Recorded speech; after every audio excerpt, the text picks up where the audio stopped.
A racist Virginia landlord will spend years in prison for stealing the identities of his black tenants. David L. Merryman, who owned more than 60 rental properties in Newport News and Hampton, has been sentenced to 17 years in prison for wire fraud, aggravated identity theft, and racially motivated interference with housing and employment. Merryman's properties were primarily located in low-income neighborhoods where he predominantly rented to black tenants living in poverty. He harassed his tenants with racial slurs and engaged in fraudulent practices, including forcing them to pay security deposits repeatedly. And you know something, Dr. Carr? This is a man who was renting apartments that had no working stove, no working refrigerators. Certainly there are so many laws that he broke.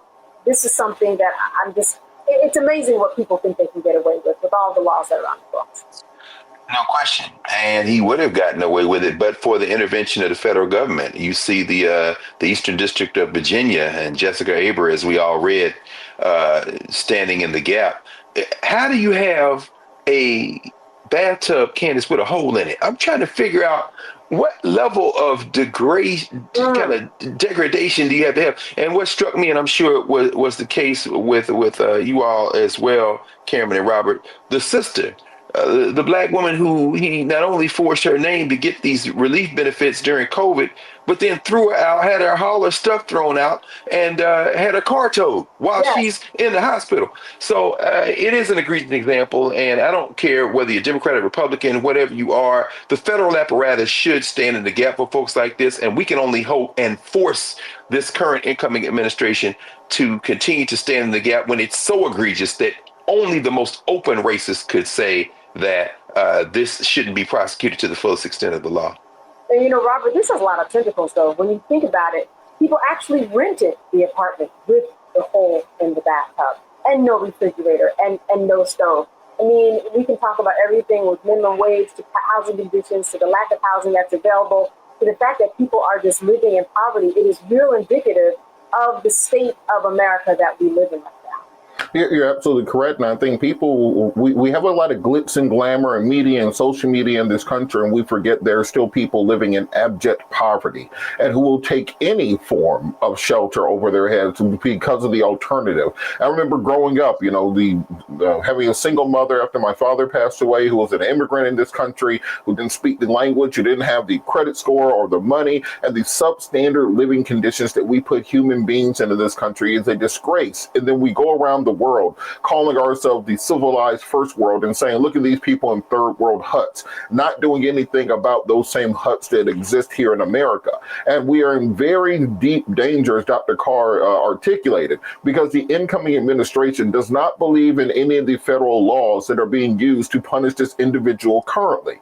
If you're going to a Justice Department headed by what could have been Matt Gaetz and now by Pam Bondi, we're not going to see these sorts of prosecutions and investigations taking place. When we talk about votes matter and conversations around that, we have to talk about how it impacts the everyday lives of individuals. And we have a Justice Department that no longer is going to be enforcing consent decrees. You're going to see racial profiling and violence against African Americans increase. We have a Justice Department that no longer believes in racially motivated crimes and hate crimes, as we saw under Jeff Sessions. Then crimes exactly such as this will no longer go prosecuted. So we have to start taking a holistic approach of how we view our votes and how we view politics, and understand that for the next at least 2 and perhaps 4 years, we will not have these protections in place, and we need to start planning around that and figuring out how to work through the system where we've always tried to exist in, being in a nation within but without the protections of that Constitution. Absolutely. And, you know, like Dr. Carr said, Cameron, this is something that was unnoticed until the feds actually stepped in and did what they were supposed to do. But it just, again, shows the state of the people and what the mindset that people have. And the mindset of this man, the wherewithal that he got away with this for so many years and would even attempt to do that is just egregious and mind-boggling.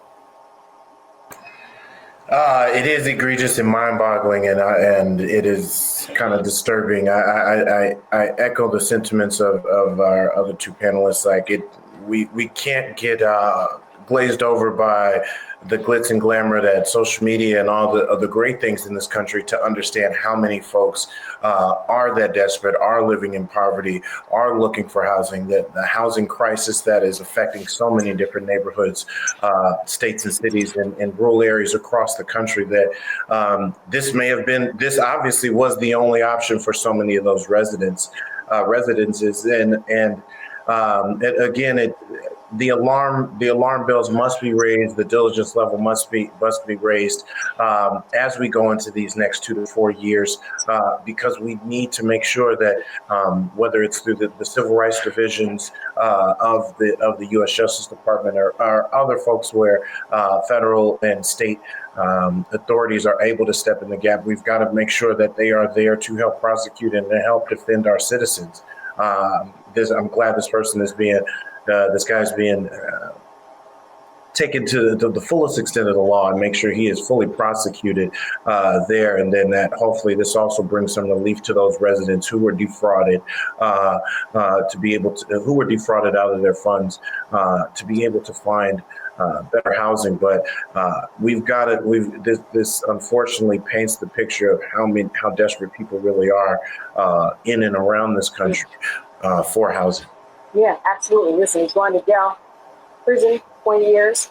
That is justice, and that's what happens when you do what you did. All right. Yeah. Tastes like Curl Prep Natural Hair Solutions at curlprep.com. I'm in shock. For curls, locks, braids, twists, and even those wigs and extensions. Women, men, and children are loving this line. Look at this video and you be the judge. People line up to see this product in action at hair shows, and when they take a seat and try it, they don't believe it's their hair. Buy the products at curlprep.com. It works on all hair types. Use code ROLAND, that's ROLAND, lowercase letters, to get a 15% discount. Parents, remove the ouch. You will love this system because you can comb the product through your child's hair with your fingers. It's all at curlprep.com. Use code ROLAND, lowercase letters, to get a 15% discount. Now streaming on the Black Star Network.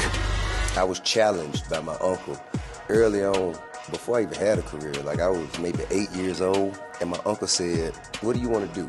And I told him I wanted to be a rapper. And he said, "Okay, well, I don't know anything about the music business, so what you should do is learn everything there is to know about the music business, and I'll make sure that you have the resources to push you through." And so I went and bought books, All You Need to Know About the Music Business, hit me, and I just went and bought a bunch of books and just started reading as a 10-year-old, just reading. And so I learned, all things licensing, mechanical rights. I learned about publishing, learned about how composition is broke up into two pieces, the writer's portion and the producer's portion. But by the time I actually learned, I came back and I was ready to okay, I got it. He would go into prison. So I had all this information. All this knowledge. All this knowledge. You like, well, what am I going to do with it now?